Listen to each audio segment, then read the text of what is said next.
بسم اللہ الرحمن الرحیم۔ السلام علیکم ورحمۃ اللہ وبرکاتہ۔ رانچی یونیورسٹی CBCS پیٹرن پہ سیمسٹر 5 میں تنقید و بلاغت کے حوالے سے جو ہم لوگ پڑھ رہے تھے اس کا یونٹ 1 کا ٹاپک 2 ہے اردو تنقید کے اولین نمونے۔ آج ہم لوگ اسی پر انشاءاللہ باتیں کریں گے۔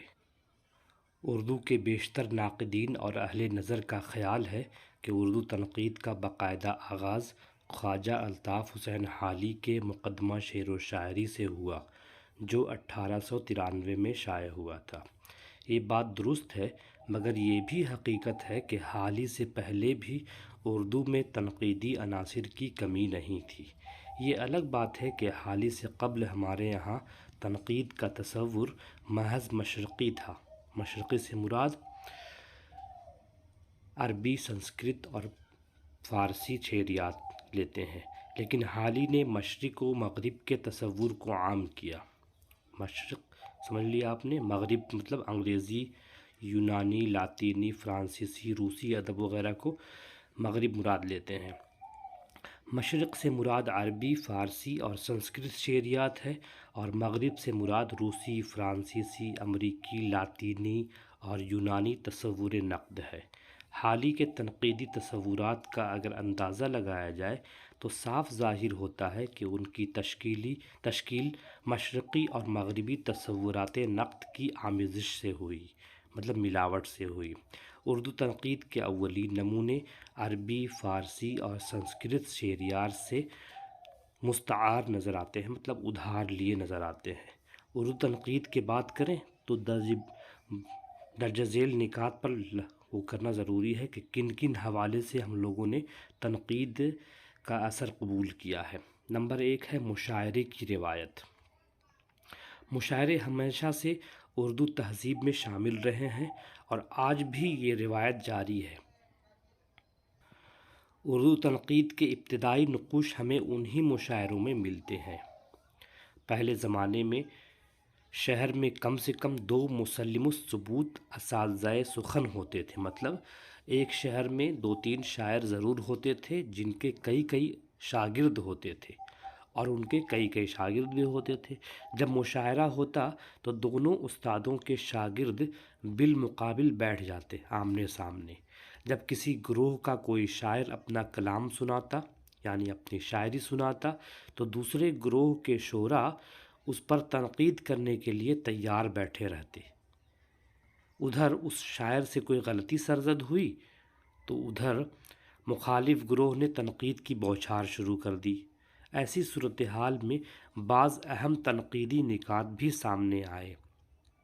یہ الگ بات ہے کہ تنقید کی یہ تحریری شکل نہیں تھی، لیکن ہمیں اس زمانے کے تنقیدی شعور کا اندازہ ضرور ہو جاتا ہے۔ مشاعروں کی واہ واہ ہوٹنگ میں بھی ہمیں کچھ تنقیدی اشارے ملتے ہیں۔ کوئی شعر سامعین کو پسند آ گئے تو وہ واہ واہ کہیں گے، اور صحیح پسند نہیں آئے تو وہ اس کی ہوٹنگ کریں گے، یہ ہم جانتے ہیں۔ نمبر 2 ہے تذکرے۔ تذکرے پر باقاعدہ بات ہم لوگ اگلے باب میں کریں گے، لیکن یہاں بھی ہم لوگ تذکرے کے حوالے سے جان لیتے ہیں۔ اردو تنقید کی روایت میں تذکروں کی بھی بڑی اہمیت ہے۔ دراصل تذکرہ وہ چھوٹی سی بیاض ہے جس میں تذکرہ نگار اپنے زمانے کے شعراء کے حالات زندگی ان کے کلام کے نمونوں کے ساتھ محفوظ کرتا تھا۔ ایسا کرتے ہوئے تذکرہ نگار اکثر شعراء کے کلام کے بارے میں اپنی تنقیدی رائے بھی پیش کرتا تھا۔ اردو شعراء کے جتنے بھی تذکرے لکھے گئے ہیں ان میں ہمیں تنقیدی عناصر ضرور ملتے ہیں۔ اس سلسلے کی پہلی کڑی ہے میر تقی میر کا تذکرہ نکات الشعراء، جو 1752 عیسوی میں لکھا گیا ہے۔ یہ فارسی زبان میں لکھا گیا تذکرہ ہے، لیکن اردو شاعروں کے حوالے سے ہے، یعنی اردو شعراء کا پہلا تذکرہ ہے اور فن تذکرہ نگاری کی عمدہ مثال بھی ہے۔ اردو کے اس دور کے بیشتر تذکرے فارسی زبان میں رقم کیے گئے تھے۔ اردو شعراء کا پہلا تذکرہ جو اردو زبان میں لکھا گیا وہ مرزا علی لطف کا تذکرہ گلشن ہند ہے۔ اردو تنقید کے حوالے سے دیکھا جائے تو نواب مصطفیٰ خاں شیفتہ کا تذکرہ گلشن بے خار، خاص طور پر اہمیت کے حامل ہے۔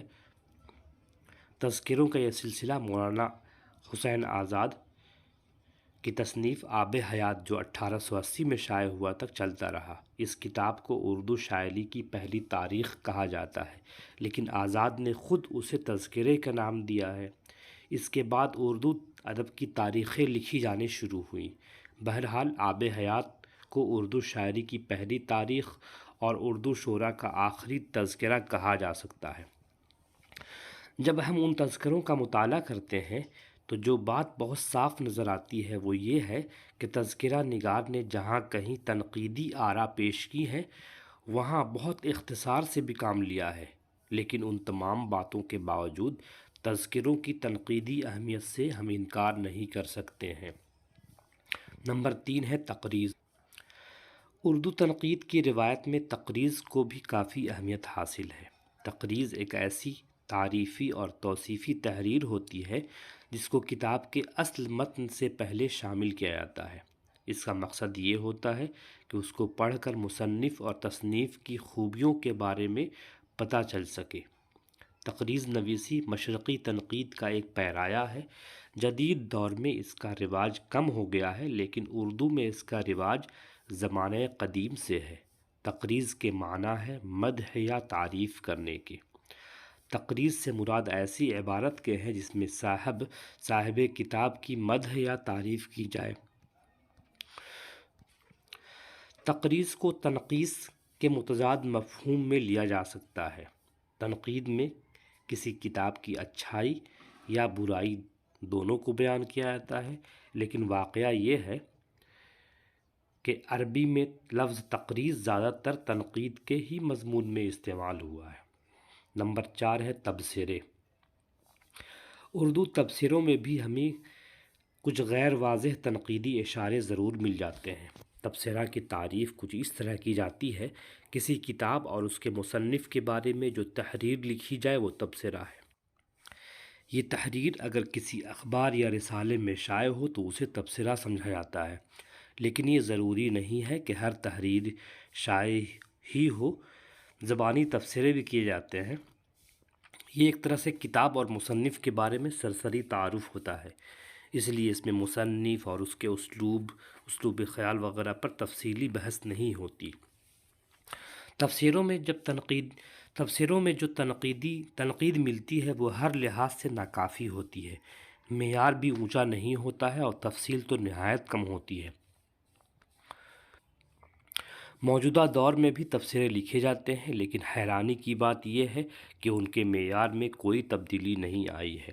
تبصرہ نگار صرف اپنے نام اور تعارف کی خاطر تبصرہ کرتا ہے۔ اگر وہ غور و فکر کرے اور تصنیف کا گہرا مطالعہ کرنے کے بعد اپنا تبصرہ لکھے تو بہتر تنقیدی خیالات و نظریات سامنے آ سکتے ہیں۔ ان تمام باتوں کے باوجود اگر دیکھا جائے تو تبصرہ نگاری سے بھی کچھ نہ کچھ تنقیدی عناصر اخذ کیے جا سکتے ہیں، بلکہ اردو تنقید کی روایت کو آگے بڑھانے میں تبصرہ نگاروں کا بھی اہم رات رہا ہے۔ نمبر 5 ہے شعراء کی آراء۔ اردو کے قدیم اور جدید شعراء نے شاعری سے متعلق اپنے خیالات کا اظہار اپنے اشعار میں کیا ہے۔ جیسے ملا وجیح نے اپنی کتاب لکھی مثنوی قطب مشتری، تو اس میں انہوں نے ایک باب قائم کیا، اس کا نام تھا در شرح شعر گوید۔ اس میں انہوں نے اپنے بارے میں کچھ لکھا، کہا کہ جو بے ربط بولے تو بتیاں 25، بھلا ہے جو یک بول بولے سلیس۔ جو 25 باتیں علم غلم باتیں کرنے سے بہتر ہے کہ ایک لفظ بولیے، وہ آسان بولیے، سلیس بولیے۔ جسے بات کے ربط کا نام نہیں، اسے شعر کہنے سو کچھ کام نہیں۔ جس کو ربط کا پتہ نہیں ہے کہ بات کیا کرنی ہے، کیسے کرنی ہے، تو اسے شعر کہنے سے کوئی فائدہ نہیں ہے۔ اسی طرح ابن نشاطی نے بھی اپنی مثنوی پھول بن میں اپنے تنقیدی خیالات کا اظہار کیا ہے۔ وہ شاعری کے لیے ثنائے اور بدائے اور قافیے کے استعمال کو ضروری سمجھتے ہیں۔ غواصی کے نزدیک شاعری کے لیے سلیقہ درکار ہے۔ ان کے نزدیک نئی نئی تشبیہات شعر کے حسن میں اضافہ کرتی ہیں۔ شمالی ہند کے شاعری کے بنیاد گزار ولی دکنی زبان کی شیرینی پر خاص دھیان دیتے ہیں۔ انہوں نے شاعری کے لیے لطافت، حلاوت اور شگفتگی کو بہت اہم قرار دیا ہے۔ ولی شیریں زباں کی نہیں ہے چاشنی سب کو، حلاوت فہم کو میرا سخن شہد و شکر دستہ۔ اسی طرح شمالی ہند کے شعراء نے بھی اپنے اشعار میں تنقیدی خیالات کا اظہار کیا ہے۔ تنقید کے حوالے سے شمالی ہند میں فائز دہلوی کی کافی اہمیت حاصل ہے۔ انہوں نے اپنے دیوان کے شروع میں خطبہ لکھا جو خاص طور سے اہمیت کا حامل ہے۔ اس کے ابتدائی الفاظ ہیں: شعر کی ہر قسم کے لیے ضروری ہے کہ بدیع ہو اور قافیہ درست، معانی لطیف، الفاظ شیریں اور عبارت صاف ہو تاکہ سمجھنے میں مشکل پیدا نہ ہو اور عبارت میں تکلف نہ ہونا چاہیے۔ شاعر کو چاہیے کہ اسے نظم کی ترکیب سے شناسائی ہو اور تشبیہات کے قانون سے اور استعارات و محاورات کے فن اور تاریخ سے باخبر ہو۔ شیخ ظہر الدین حاتم نے بھی اپنے زمانے میں زبان کی اصلاح پر زور دیا۔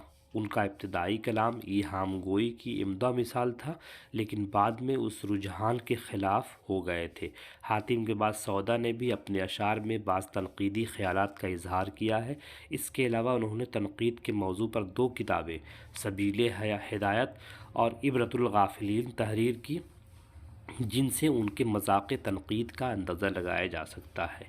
ان تمام باتوں پر غور کرنے کے بعد کہا جائے کہ اس زمانے کے مزاج کے مطابق ان تنقیدی خیالات کو اہمیت حاصل تھی تو بیجا نہ ہوگا۔ موجودہ دور کے حوالے سے دیکھا جائے تو یہ غیر منظم خیالات یعنی بے معنی معلوم ہوتے ہیں۔ آج اردو تنقید ترقی کی کئی منازل طے کر چکی ہے۔